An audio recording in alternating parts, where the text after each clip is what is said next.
मैं बहुत दिनों से स्ट्रेस में था। फिर मैंने अपने एक मेरठ वाले दोस्त को फ़ोन किया।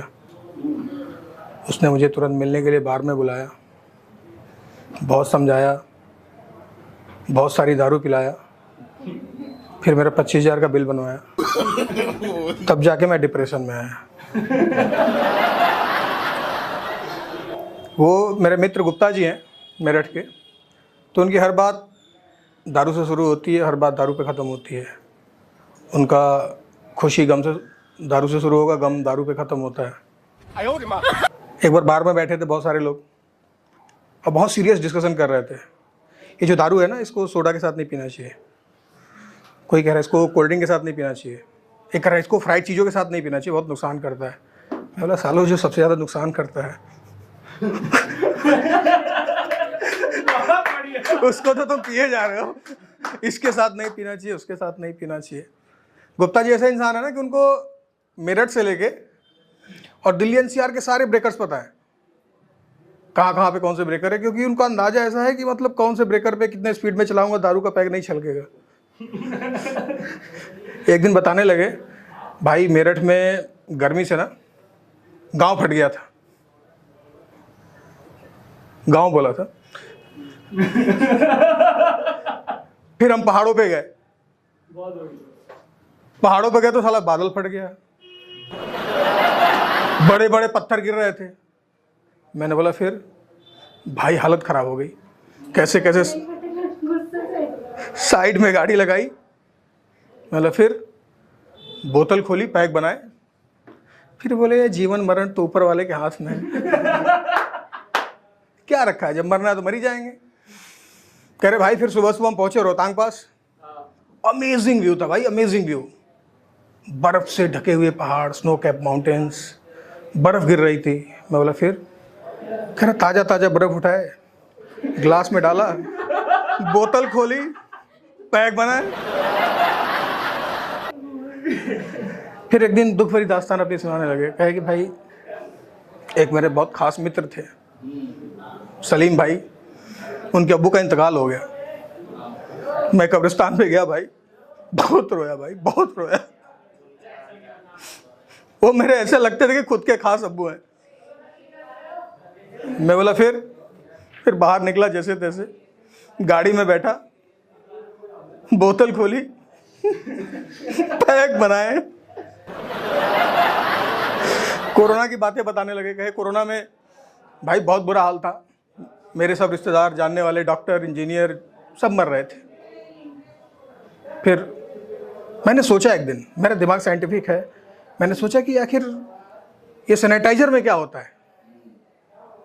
अल्कोहल, लोग हाथ सैनिटाइज करते हैं। फिर मैंने चावल से दारू बनाई और जितने शराबी दोस्त थे सबको बुलाया। रोज शाम में बैठ के हम गला सैनिटाइज करते थे दारू से, कोरोना को यहीं मार देते थे। आज मेरे सारे दोस्त जिंदा हैं, जितने शराबी हैं, और जितने बॉडी बिल्डर, जितने पढ़े लिखे लोग थे, सब मर गए। एक बार बताने लगे अपने स्ट्रगल के टाइम की बातें। करे भाई ऐसा नहीं कि मैं बहुत धनी था, शुरू से बहुत स्ट्रगल भी किया मैंने लाइफ में। बोला अच्छा क्या क्या किया? करे भाई एक टाइम था हमारे पास चखने के लिए पैसे नहीं होते थे।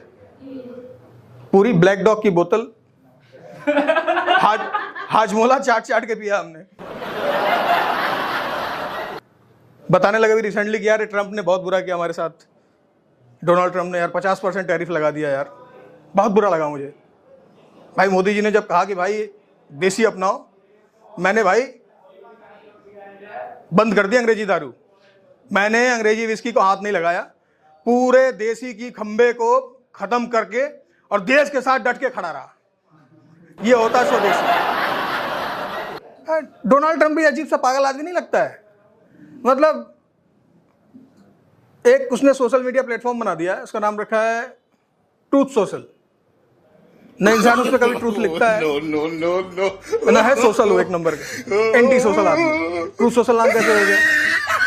वो इंसान ऐसा है, उसके बावर्ची ने एक दिन खाने में नमक कम डाल दिया। बोला इधर तेरे पे टैरिफ लगा दूंगा। अपने मिलेनिया से बोला कि कुछ मांगा सामान नहीं, बोले तेरे पे टैरिफ लगा दूंगा। उसके पेट में गैस बन गया, बोला साले ठीक हो जाए, टैरिफ लगा दूंगा। एक दिन गया चर्च में प्रे करने, जीसस से कुछ प्रे किया होगा, दुआ कबूल नहीं, बोला तमीज में रहो, तुम्हारे ऊपर भी टैरिफ लगा दूंगा। उसकी दिक्कत यह है कि उसे किसी ने बताया ही नहीं है, समझ रहे हो? उसको लगा, उसको बताया नहीं कि भाई तू अमेरिका का प्रेसिडेंट है, उसको लगता है कि पूरी दुनिया का प्रेसिडेंट हो। अभी डोनाल्ड ट्रंप ने कुछ तो किया था, भूल गया मैं।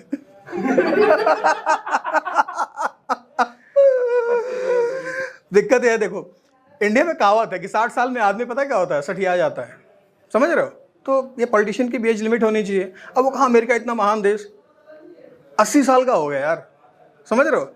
80 साल की उम्र में आदमी का ना, मतलब सॉरी बोलना नहीं चाहिए, मतलब सुसुपोटी कंट्रोल में नहीं रहता है, कब निकल जाए, तो उसके डिसीजन कहाँ से सही से निकलेंगे यार, सब उल्टे सीधे निकल जाए। अब बात शराब की हो रही थी, दारू की, तो यार इंडिया में ना पता है क्या है, लोग दारू तो अपने पैसे से पीते हैं, पर डरते पड़ोसी से हैं, कहीं पड़ोसी ना दिख ले, और पूछ दो तो कहते हैं भाई संस्कार की बात है, हमारे संस्कार हैं, पर्दा है, और पर्दे के चक्कर में 140 करोड़ आबादी कर डाले, पता है? गांव में जाओ, इतने बड़े बड़े घूंघट, और बच्चे 11-12, मतलब जिसका जितना ज्यादा पर्दा उतना ज्यादा बच्चे। भाई ने पूरी बात नहीं सुनी, ठीक है, thanks guys, thanks, that's my time, thank you so much. देखो इस पे पता है कि रील्स अच्छी आ जाती हैं।